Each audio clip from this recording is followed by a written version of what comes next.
trabalhosa, uma obra, né, estreita. Nós que já presidimos obras sabemos que o negócio não é muito bom, mas é gratificante e recompensador. Onde tem gente tem problema. Onde tem gente tem problema. Não é só igreja, qualquer repartição, empresa, qualquer lugar. Tem gente, tem problema. Quanto mais gente, mais problema. É ou não é? Então, quando vocês orarem, não esqueça de orar pelo pastor de vocês, porque a responsabilidade que ele tem é muito grande, viu, irmãos? Querido, sem mais delongas, a Santa Ceia, Mateus capítulo de número 18, a partir do verso de número 21. A mensagem hoje é: Ele pagou a sua dívida. Glória a Deus, graças a Deus. Louvar a Deus pela vida do missionário Rafael aqui, né? Fazia algum tempo que eu não via. Ele esteve lá em casa com o pastor, né, me visitando quando eu estava passando um processo delicado. Ele esteve lá me apoiando, orou por mim. E eu louvo a Deus por sua vida, viu, missionário? Deus abençoe você, sua família e todos vocês. Mateus 18, a partir do 21. Quem achou, diga amém. Quem não achou, você abriu onde aí? Mateus capítulo 18, a partir do 21. Os irmãos aí atrás acharam, gente? Todo mundo achou? Ó, o povo afiado, viu? Muito bem ensinado, né, pastor? Pelo nosso querido pastor, né? Gente, diz assim, ó. Então Pedro, aproximando-se dele, disse: Senhor, até quantas vezes pecará o meu irmão contra mim e eu lhe perdoarei? Até 7? Jesus lhe disse: não te digo até 7, mas até 70 vezes 7. Por isso o reino dos céus pode comparar-se a um certo rei que quis fazer contas com os seus servos. E começando a fazer contas, foi apresentado um que ele devia 10.000 talentos. Quanto ele devia? E não tendo ele com o que pagar, o seu senhor mandou que ele e a sua mulher e seus filhos fossem vendidos, com tudo quanto tinha, para que a dívida se lhe fosse paga. Então aquele homem, prostrando-se, reverenciava, dizendo: Senhor, seja generoso para comigo, e tudo te pagarei. Então o senhor daquele servo, movido de íntima compaixão, soltou e perdoou-lhe a dívida. Saindo, porém, aquele servo encontrou um dos seus conservos que lhe deviam 100 dinheiros. Quanto aquele conservo devia? E lançando mão dele, sufocavam, dizendo: paga-me o que me deves. Então o seu companheiro, prostrando-se aos seus pés, rogava-lhe, dizendo: seja generoso para comigo, e tudo te pagarei. Ele, porém, não quis, antes foi encerrá-lo na prisão, até que pagasse a dívida. Vendo, pois, os seus conservos o que acontecia, contristaram-se muito e foram declarar ao seu senhor tudo o que se passara. Então o seu senhor, chamando-o à sua presença, disse-lhe: servo malvado, perdoei-te toda aquela dívida, porque tu me suplicastes. Não devias tu igualmente ter compaixão do teu companheiro, como eu também tive misericórdia de ti? E indignado, o seu senhor o entregou aos atormentadores, até que pagasse tudo o que devia. Assim vos fará também meu Pai Celestial, se do coração não perdoardes cada um ao seu irmão as suas ofensas. Pode sentar? Senta dando glória. Meus queridos, uma das grandes perguntas que a humanidade faz é essa: por que Jesus veio à Terra? Por que o Filho de Deus, ele se abdicou de toda a sua glória, de toda a sua majestade, de todo o esplendor que ele tinha nos céus, e desceu à terra? Qual o plano original de Deus para a raça humana? Essa é uma das grandes perguntas e indagações que a humanidade faz. Por que Jesus veio à terra? Se nós formos para o texto áureo da Bíblia Sagrada, que está no Evangelho de João, capítulo 3, a partir do versículo 16, ali está, queridos, todo o projeto da redenção da humanidade dentro daquele texto. João vai dizer: porque Deus amou o mundo de tal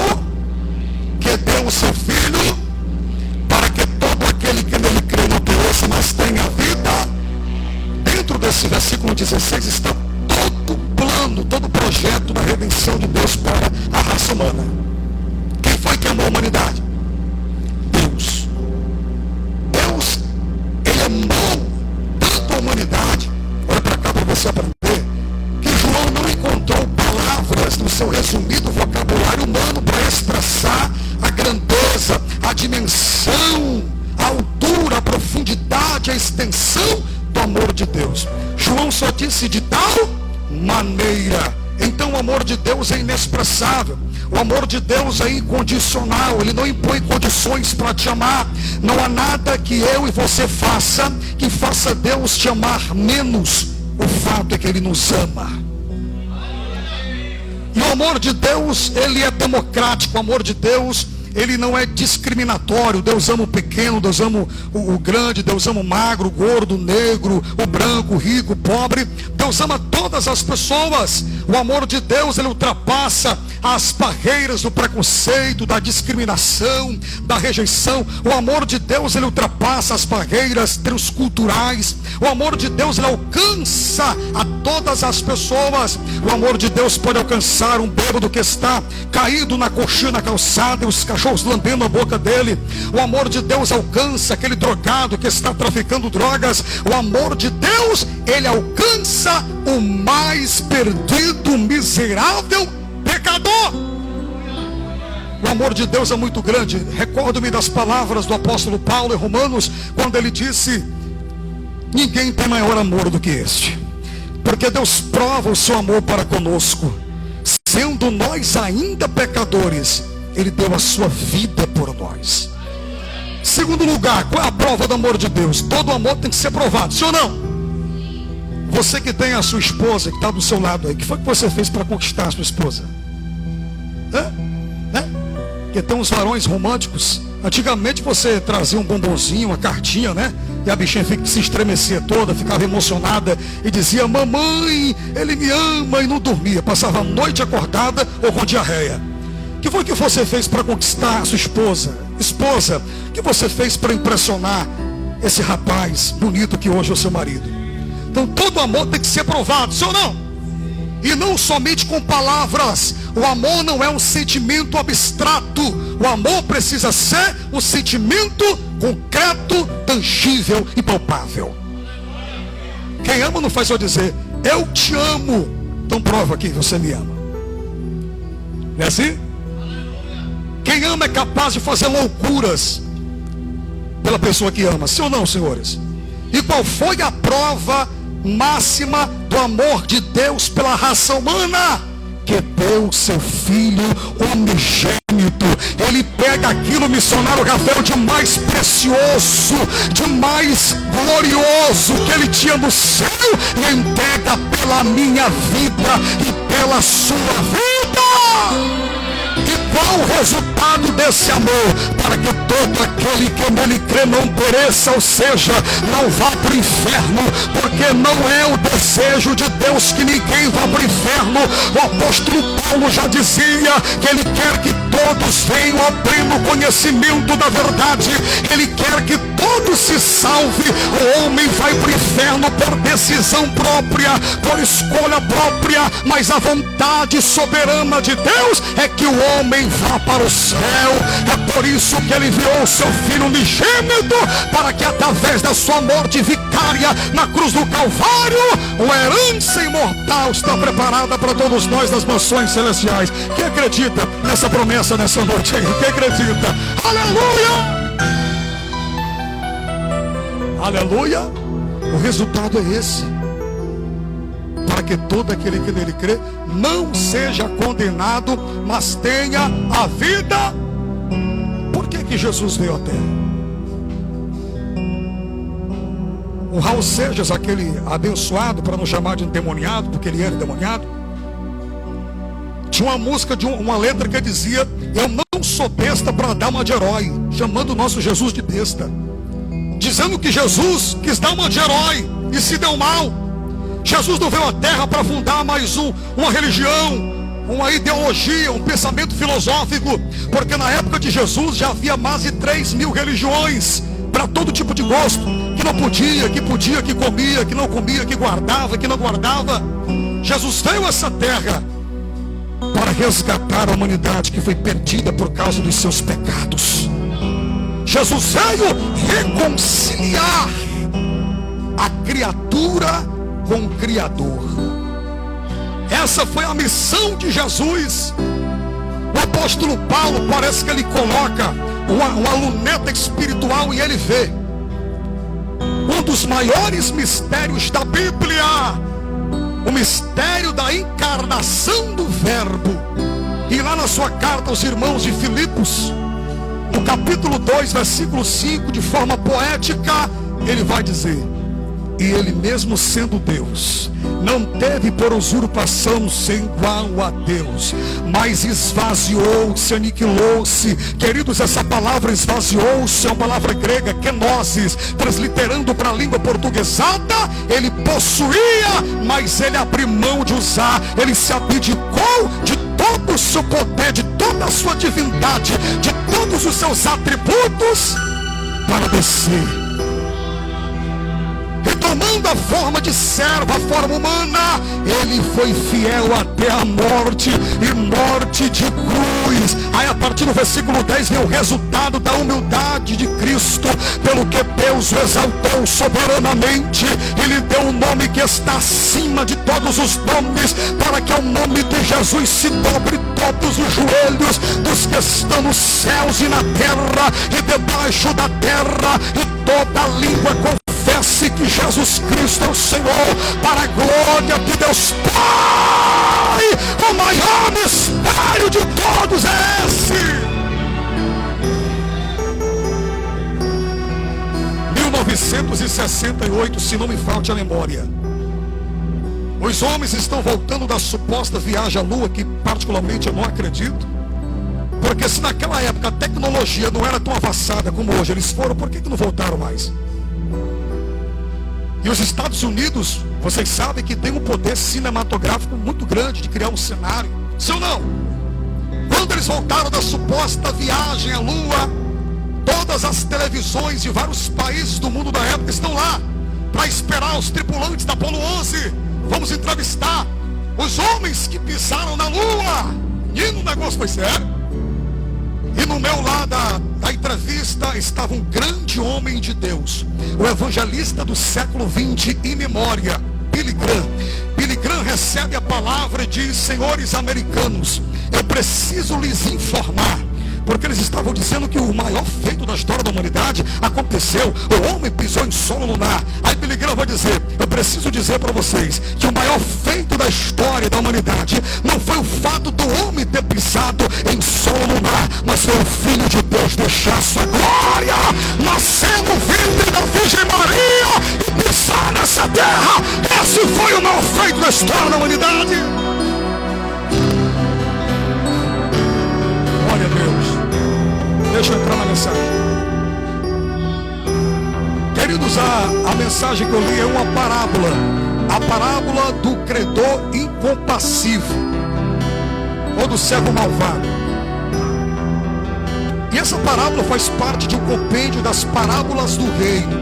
Jesus, ele tinha uma forma toda metódica e didática e pedagógica de ensinar. Jesus usava coisas que faziam parte do cotidiano das pessoas. Ele usava coisas que as pessoas tinham em comum.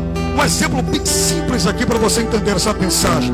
Quando Jesus ensinava, um semeador saiu a semear. Logo ele conseguia prender a atenção e a curiosidade do público que estava lhe ouvindo. Por quê? Porque uma das fontes de renda dos judeus era exatamente a agricultura, o plantio. Aí as pessoas paravam, o pastor Francivaldo dizia: vamos ver o que esse homem tem para falar. Ele vai falar sobre semeador, semente, terra. E a gente, agricultor, a gente entende disso. Então Jesus foi o pregador mais bem sucedido em suas pregações, porque ele tirava exemplos ali em que as pessoas estavam familiarizadas dentro do contexto da realidade do povo, para transmitir uma verdade espiritual. Quando Jesus dizia assim: um pastor tinha 100 ovelhas, uma se perdeu, ele deixa as 99 no aprisco em segurança e sai em busca da ovelha que havia se extraviado, enfrenta a tempestade, o sol, os coiotes, os lobos, os predadores, e traz a ovelha com alegria em seus ombros novamente. Logo ele conseguia deixar todo mundo, viu, varão, cativo E as pessoas ficavam dizendo: o que ele vai falar? Ele vai falar de pastor. E eu sou pastor, a minha profissão é pastor. Então Jesus conseguia ganhar o seu público pela forma didática que Jesus ensinava.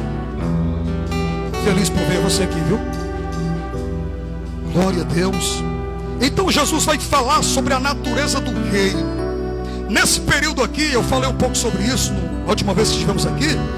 Os judeus, eles tinham, Rafael, uma expectativa grande pela chegada do Messias, porque nesse período a Palestina estava dominada pelo Império Romano.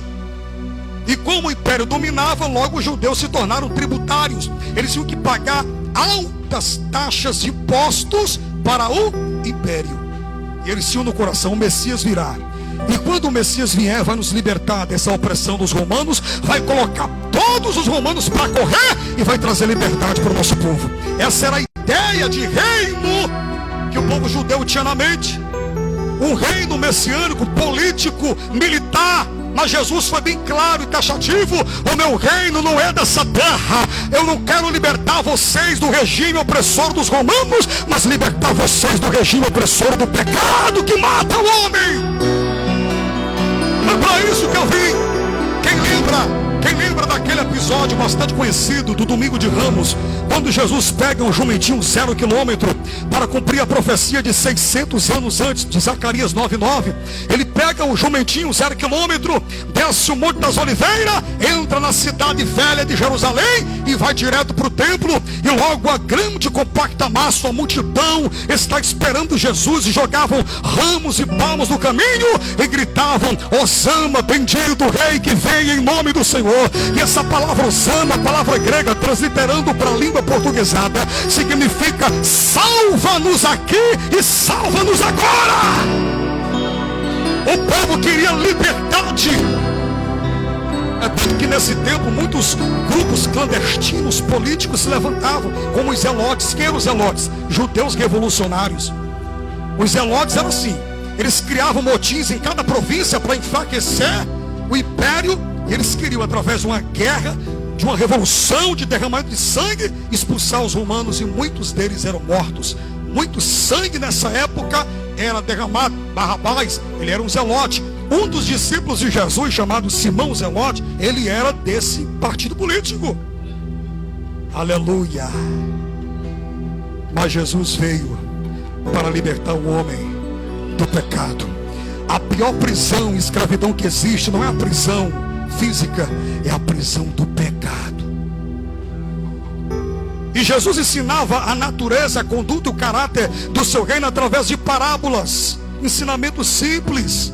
Ele vai contar aqui uma história. Pedro chegou para Jesus e faz uma pergunta: mestre, até quantas vezes eu devo perdoar o meu irmão? Pedro era pretensioso, ele já tinha tudo na mente, viu, Ravel? Ele já tinha uma sugestão de resposta para o mestre. Até 7, mestre? Porque ele pensava assim: pastor Francivaldo, a sugestão que eu vou dar vai ser boa, eu vou ganhar um elogio do mestre. O mestre vai olhar para mim e dizer: como você é generoso, Pedro. Porque os rabinos da época ensinavam que deveria se perdoar o irmão que lhe ofendeu apenas 3 vezes. A sugestão de Pedro é essa: 7 vezes, mestre. Ele pensou: vou impressionar o mestre. O mestre vai me elogiar, vou ganhar um ponto com ele. Só que a resposta de Jesus é que vai deixar Pedro embasbacado. É a resposta de Jesus que vai deixar Pedro impressionado. Pedro, não te digo até 7, querido, que é o número da perfeição, mas até 70 vezes 7. Nós não podemos fazer interpretação desse número de forma matemática, na sua literalidade. Porque se você somar 70 vezes 7, vai dar o que, igreja? Cadê os crentes que gostavam de matemática aí? 70 vezes 7 vai dar o que, Rafael? Rapaz, tu tem uma voz tão bonita, rapaz. 400 e... Será que Jesus está dizendo: Pedro, você deve perdoar 490 vezes? Arrisca! Olha para cá. Você sabe qual o princípio que Jesus está ensinando acerca do perdão? perdão sem limites. Aleluia, para ter dado glória. Perdão sem limites. Nós devemos perdoar o nosso irmão quantas vezes for preciso, quantas vezes for necessária. Aí a partir do 23 Jesus vai ensinar a parar do credor incompassivo, do servo malvado. Aí ele vai dizer: por isso o reino dos céus pode comparar-se a um rei que quis acertar contas com os seus servos. Ele chama o seu contador, ele chama o seu tesoureiro, secretário, chama todo mundo lá para a sua sala e começa a fazer a soma dos dividendos. E no meio dos números, das somas, ele acha lá uma lista de pessoas que ele devia. E tinha no meio da lista um servo que ele devia 10.000 talentos. Quanto ele devia? 10.000 talentos. O texto não especifica se eram talentos de prata ou se eram talentos de ouro.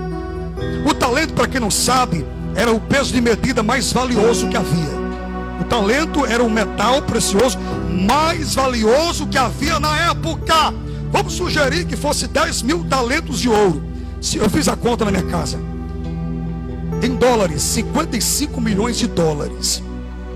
Em reais, quase 200 milhões de reais. E aquele servo ganhava 1 denário por dia. Vamos dizer que é 30 reais por dia.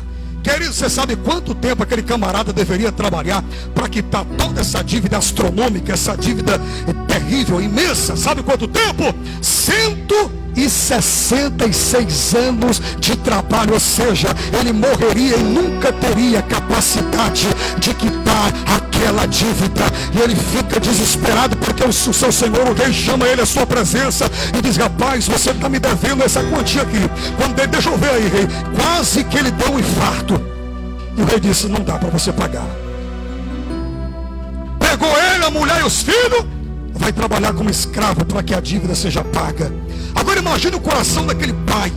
Ele se lança aos pés do seu senhor e começa a suplicar, e começa a implorar e a dizer: tem misericórdia de mim, seja generoso para comigo, eu vou pagar essa dívida. Nem que eu vou me divide com outras dívidas, nem que eu peça emprestado aos agiotas, nem que eu trabalhe dia e noite ininterruptamente, eu vou pagar, eu vou quitar essa dívida. Essa palavra é tão linda que a gente pode levar até para o lado financeiro, não é? Porque tem crente que gasta demais. Querido, você varão que está aqui, vou um conselho para você: nunca dê um cartão de crédito na mão da sua esposa, não deixe. Quer ter irmã que pega o cartão de crédito do marido, aí vai para o shopping, eu vou entregar, aleluia, e vai para o shopping, porque a mulher assim, quando sai para a rua, para ir para o shopping, é 3 horas lá no shopping. Não, para escolher um vestido, uma roupa, é 1 hora. Não, essa aqui não dá, essa aqui não vai combinar, porque tem crente que sai combinando até com a Bíblia, a roupa da cor da Bíblia, e tudo da mesma cor e tal, né? Quando der fé, varão, tu for olhar, teu cartão está estourado de dívida. Ainda tem irmãos que cometem essas heresias. Acontece muito em igrejas pentecostais. Aqui não acontece, mas em muitas igrejas acontece. Aí quando o cartão estoura, o camarada vem para a igreja e diz: pastor, eu quero que o senhor ore, pastor, aqui no meu cartão. O que foi, meu filho? Eu tenho um capeta aqui dentro, pastor. O meu cartão estourar. Não, é sua irresponsabilidade financeira. Você ganha 3.000 reais, você quer comprar 5.000 reais de compra, rapaz. Você ganha só um salário que é 1.300, aí você quer comprar 10.000 de compra. Aí quando você tiver atolado de dívida, aí vai transferir a culpa para o diabo. Já viu a história que o camarada estava, só história, o camarada estava lá no sertão do interior, no meio do breu, ouviu aquele gemidozinho no pé da cerca. Quando ele foi olhar, era o diabo chorando. O que você está chorando aí, coisa ruim? Eu estou chorando porque tudo que acontece de ruim, os crentes colocam a culpa em mim. Nem tudo é o diabo. Não transfira para o diabo, muito menos para Deus, as suas irresponsabilidades. Você tem que ter regra financeira, meu filho. Viva a sua realidade financeira. Quer ter camarada que é pobre e quer ser rico. Já viu aquele pessoal que é pobre e quer ser rico, pastor? É ou não é? Não, mas eu vi o Eliseu Rodrigues, eu vi o Júlio Trovão com aquele sapato e quero comprar o mesmo sapato. O sapato é 1.000 reais. O camarada se endivida, se atola, falta o leite do menino, falta a compra porque ele quer parecer. Eu falava isso ontem lá no podcast. Quem tem que aparecer não é o pregador. Quem tem que aparecer é o conteúdo da mensagem que ele está pregando. Se tivesse aí um projetozinho para colocar um pano no pregador, seria até legal. Quem tem que aparecer é Jesus. Aleluia.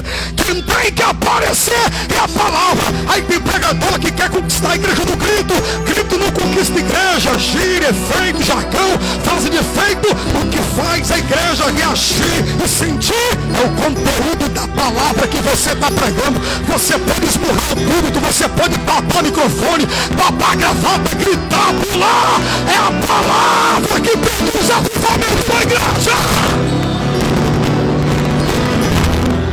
Alabara sobre camando terminar. Alamandaraba canto telha sobre a. Eu sinto a presença de Deus, mas deixa eu. Vou te pagar.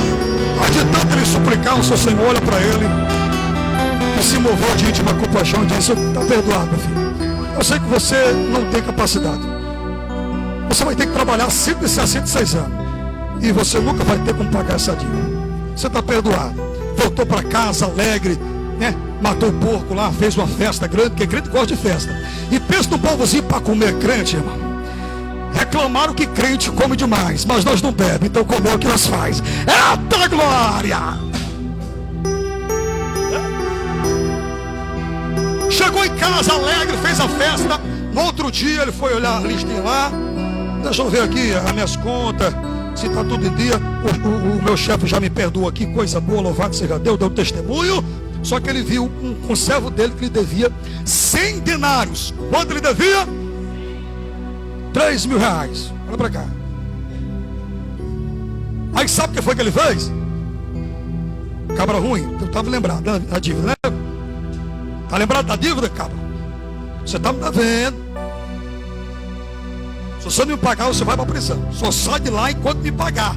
Aí os outros servos dele, vendo a sua atitude arrogante, covarde, correu para o senhor, para o rei, e disse: rei, aquele camarada, aquele servo que o senhor perdoou, aquela dívida astronômica, aquela dívida grande, que o cabra ia morrer e não ia pagar.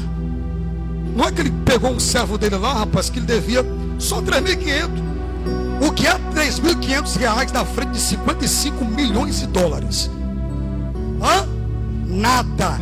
É uma esmola que você dá um pedinte. É ou não é? O rei, rapaz, não estou acreditando não. Foi mesmo. Foi, rei. O cabo não teve misericórdia não. Vamos chamar ele na minha presença aqui, que eu vou ter uma conversa séria com ele.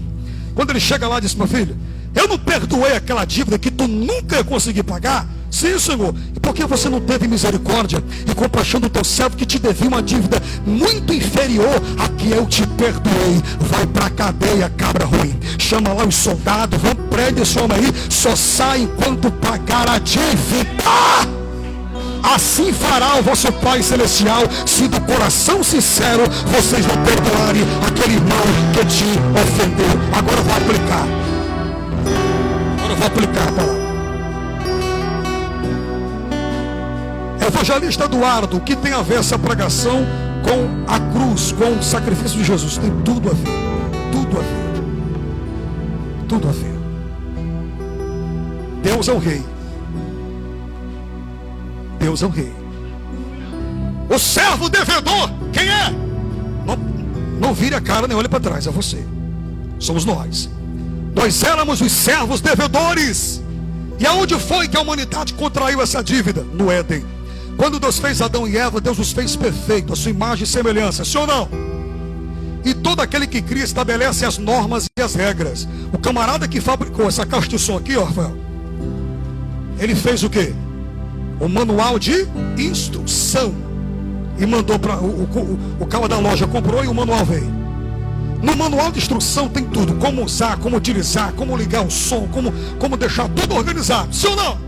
Então Deus colocou a regra: Adão, vocês podem comer livremente de todas as árvores do jardim, está tudo à disposição de vocês, mas está vendo aquela árvorezinha ali no centro do jardim? Vocês não podem comer dela. No dia em que vocês comerem do fruto dela, vocês vão morrer. Deus falava de 3 tipos de mortes. Quantos tipos de morte Deus falava? Morte espiritual, morte eterna e morte física.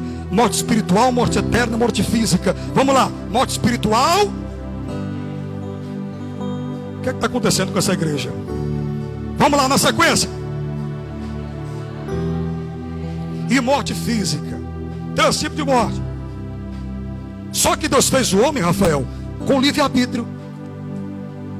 E essa é uma lei que Deus não infere, Deus não viola. O que é livre-arbítrio, evangelista? Livre-arbítrio é poder de decisão, é liberdade para fazer escolhas, é poder de opção. Deus não fez o ser humano para ser um robô programado. Levanta, ele levanta. Senta, ele senta. Fala, ele fala. Se cala, não. O homem foi feito com capacidade de tomar suas próprias decisões, com vontade própria. Aí o infeliz do Satanás entrou na serpente e fez uma proposta vantajosa e mentirosa para Eva. Eva olhando assim para a árvore, porque o pecado não estava no fruto. O fruto era um fruto normal, como todos os outros demais frutos. O pecado estava na proposta. Olha para cá. Deus disse, ó, se o homem comer, ele vai ser igual a nós. E qual foi o propósito do diabo? O que foi que Deus disse? Para não comer. E conversa, mulher. Deus sabe que no dia que vocês comerem desse fruto aí, vocês vão ser igual a ele, conhecedores do bem e do mal, vão ser igual a Deus. Olha a proposta do diabo. Foi a mesma proposta que ele tinha lá no céu. Eu vou ser semelhante ao Altíssimo, vou colocar o meu trono acima das estrelas, acima de Deus. Então o que fez Adão e Eva pecar não foi comer do fruto, foi transgredir a ordem que Deus havia estabelecido para eles. Comeram, o pecado entrou.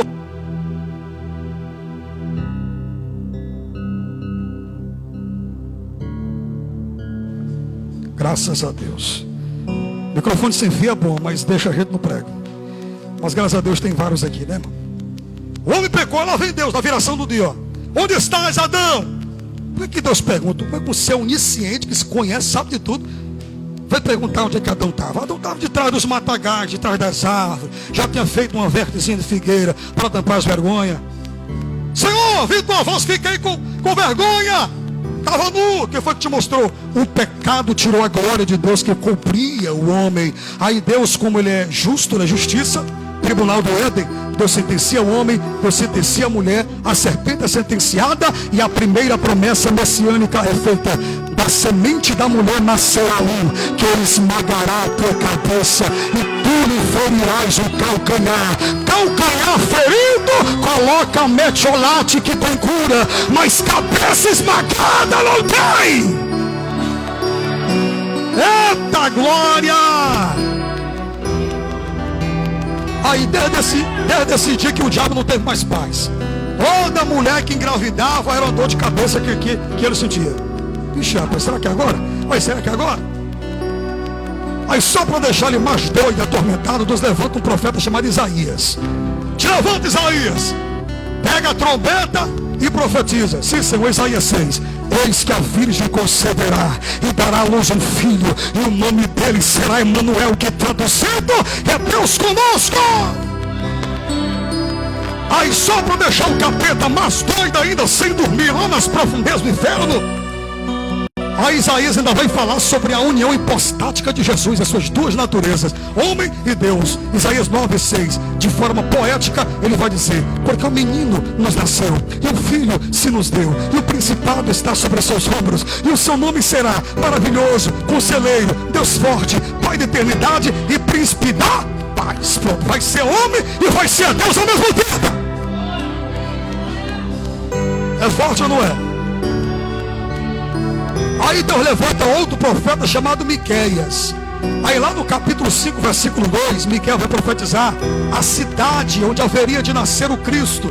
Miqueias vai dizer: e tu, Belém Efrata, de maneira nenhuma tu és a mais pobre entre as capitais de Judá, porque é de ti que nascerá o guia que apacentará o povo de Israel. E conforme profetizado, 600 anos depois, nasce Jesus. Jesus cresce com 12 anos, já está dando aula para os doutores. Com 30 anos é batizado por João Batista do Jordão. Começa o ministério ali na sua base, Cafarnaum. E aonde ele chega, milagres estupendos acontecem. Ele faz uma rua no meio do mar da Galileia. Ele anda por cima da água, ele acalma vento, ele acalma a tempestade. Ele pega 5 pães, 2 peixinhos, multiplica para uma multidão de 5 mil homens, se contar mulher e criança, porque se contasse eram 20 mil pessoas. Ele faz coisas tremendas. Ele chega diante da sepultura de um morto com 4 dias de sepultado e diz: sai para fora, morto Lázaro. Para resumir,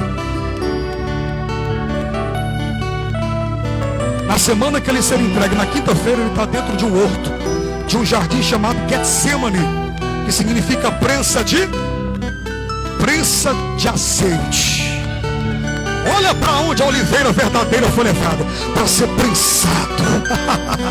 Jesus foi prensado para que nós exalássemos o doce perfume do seu azeite. O azeite era, o perfume era feito do azeite também.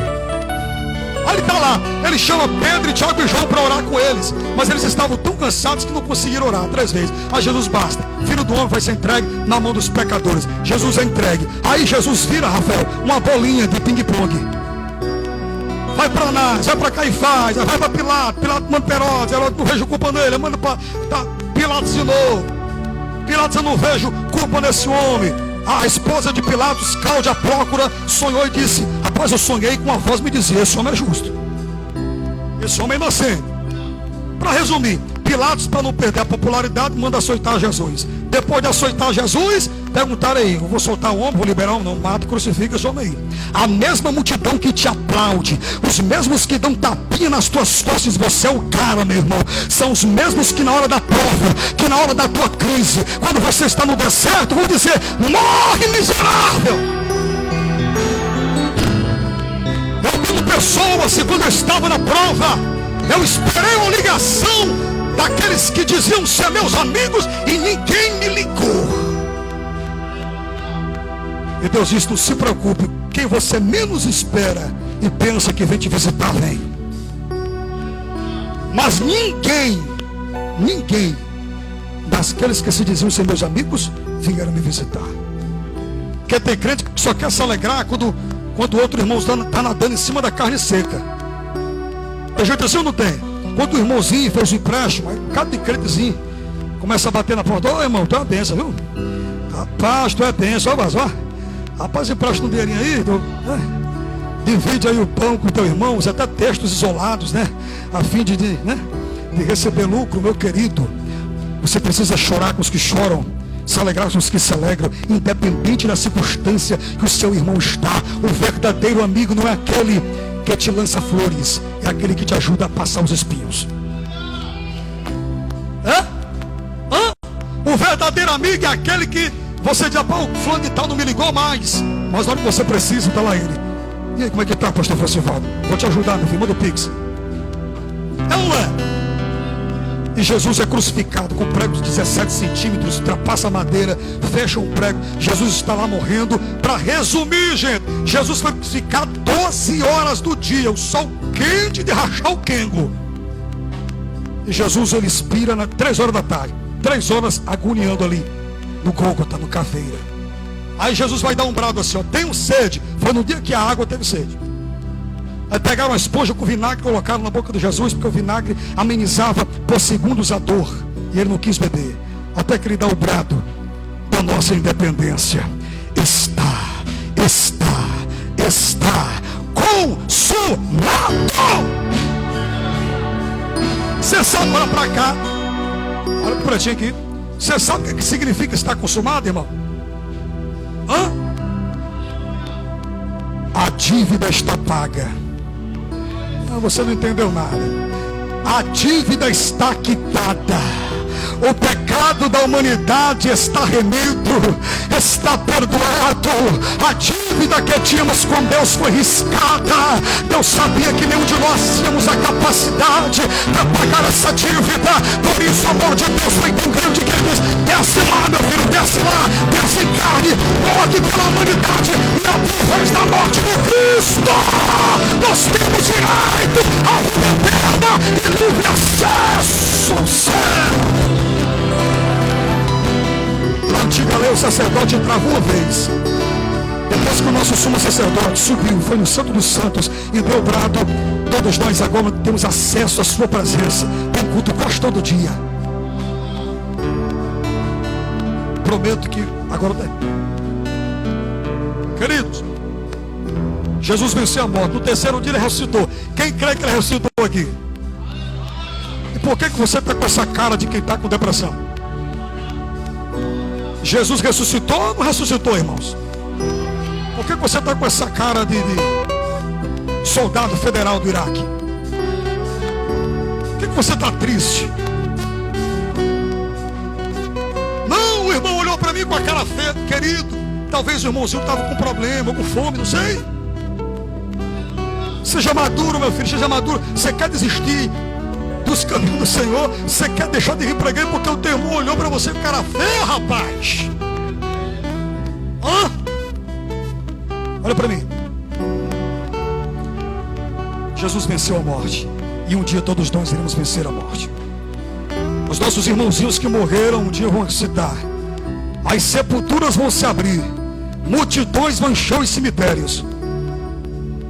Vão procurar lá o encarregado do cemitério. Rapaz, o que é que houve que essas sepulturas estão abertas? Não sei, do nada eu cheguei aqui, está tudo aberto. Foi Jesus que voltou. E o corpo dos santos foram ressuscitados e transformados em um corpo de glória. E como eu falei aqui, na última vez que eu vim aqui, eu falei: se eu tivesse oportunidade de entrevistar a Dona Morte, eu diria: Morte, onde é que está Abraão? Eu diria: Abraão está sepultado. Eu venci ele, matei. E os outros patriarcas, tudo morto. Eu nem ouço mais. E os apóstolos, todos mortos. Venci todos, matei todo mundo. Matei general, matei ditador, matei rei, matei princesa, matei bilionário que nadava no... Matei todo mundo. É claro, como todo bom repórter, jornalista, eu não deixaria de fazer a pergunta mais esperada da entrevista. Eu diria: Dona Morte, a senhora pode me dizer onde é que está Jesus de Nazaré? E ela, engasgando seco, ela diria: eu encontrei com ele lá no alto da cruz às 3 horas da tarde. Tentai segurar o corpo dele na sepultura do sábado, mas no domingo à meia-noite ele ressuscitou.